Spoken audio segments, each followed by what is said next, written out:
Chcete si užít letní úrodu už při snídani? Rama s máslem nám pomůže.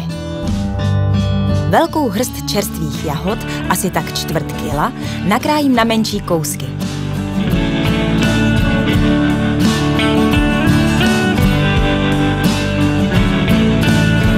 Dám do hrnce spolu se lžící třtinového cukru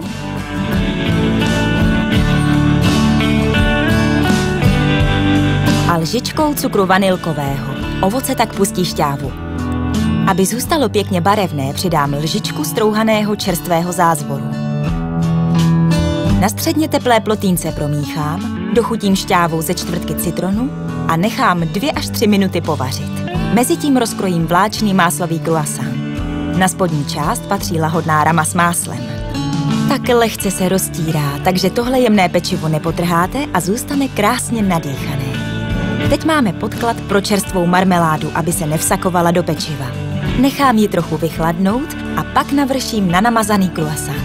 Ozdobím čerstvou mátou pro barvu i pro chuť. To přímo láká k nakousnutí. Marmeládu můžete obměňovat podle úrody. Rama s máslem se však k vaší snídani bude hodit vždycky. Potěšte i vy snídaní, která chutná. Více nápadů najdete na Facebooku.